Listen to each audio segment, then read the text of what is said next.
Assalamu alaikum, karibuni Methla's Kitchen. Kwa wale wapya katika channel yangu hii, usisahau kusubscribe ili usipitwe na mapishi yajayo. Leo nimewaletea chakula kitamu sana, ni pilau ya mishkaki. Pilau hii ni nyepesi sana kuipika, na kitu ambacho nimekifanya cha rahisi zaidi, pilau hii baada ya kuikaanga vitu vyake, nilitumia kupikia rice cooker, ambao ni rahisi zaidi na inafanya pilau yako itoke nzuri na mchele ulionyooka. Tutaanza na kukaanga vitunguu. Kama mnavyojua kwamba pilau ni vizuri katika ukaangaji wake mafuta yasiwe kidogo sana.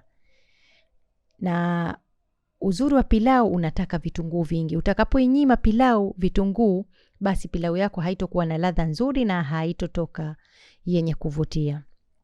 Nitakaanga vitunguu kama mlivyoona mpaka vikishakuwa brown, kisha nitaanza kutia vitu vingine ambao nitatia carrot, nitakaanga muda wa dakika kama 1-2, kisha nitatia beans. Beans hizi nilizichemsha kidogo.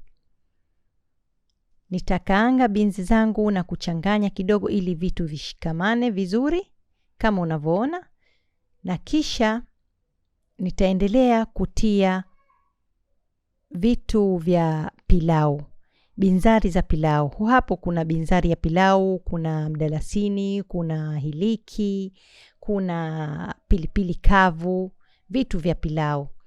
Vitu hivi watu wengine hutia kwenye maji kidogo, lakini mimi napenda kuvitia kama vilivyo vikavu, kwani nimehisi kuwa vinatoa harufu nzuri zaidi kuliko ukiviroweka.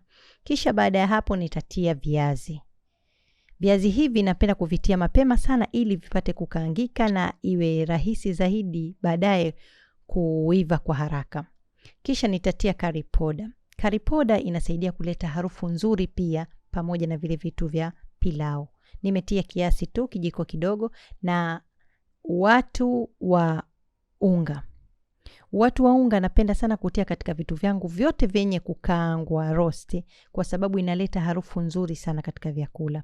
Na kisha baada ya hapo nimetia kitunguu saumu nilichokisaga. Kwa sababu hii pilau sikuifanyia supu kama vile mfano ya kuku, utakuwa umeuchemsha kuku kando, basi nitatia cubes nyingi ili zilete ladha, zijisaidie katika hii chakula kiwe na ladha. Pilau hii unaweza kutumia njia kama niliyofanya kwa kupika pilau ya nyama, kupika pilau ya kuku, ni wewe na maamuzi yako. Lakini pilau zote utapika kwa namna moja kama ninavyopika mimi hapa. Na kama nilivyokaanga kwa kiasi cha muda wa dakika 2-3, nikaifunika kidogo ili vitu vishikamane, na ndiyo nikatia mishkaki kama unavyoona. Mishkaki hii sikuichoma kwa siku ile ile. Unaweza kuwa umeichoma mishkaki jana yake imebakia, au hata kama ni wiki, lakini uliweka vizuri ukaihifadhi ukaitia katika freezer. Baada ya hapo nilionja chumvi na kuona kwamba cubes zangu hazikutosheleza chakula hichi kuwa na chumvi ya kutosha. Basi niliongeza chumvi. Katika rice cooker unatumia kwa vikombe. Iwapo utatumia vikombe 2 vya mchele, basi maji utapima 4 mara 2 yake. Kwa hiyo mimi nilitumia Maggi, hicho kikombe cha Maggi 2, na maji yangu nilitia 4. Kama unavyoona hapo nimechanganya vitu vote kwa pamoja, na tena nitaacha ichemke pilau yangu mpaka nitakapoona viazi vimeanza kuiva vizuri. Sitoviacha viive mpaka viorojeke, la vimeanza kuiva basi nitategua na nitatia mchele wangu katika rice cooker kama ulivyoona baada ya kuosha, na kisha lile roast lote nikaje nikalitia ndani ya rice cooker na nitawashia kwa muda wa dakika 15 mpaka 20, na chakula changu kitakuwa kimeshaiva kama unavyokiona, kinavutia na kina harufu nzuri ajabu.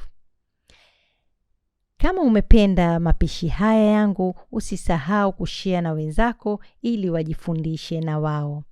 Asante sana, na usisahau kutumia wenzio video yangu hii, na tutaonana. Asanteni sana.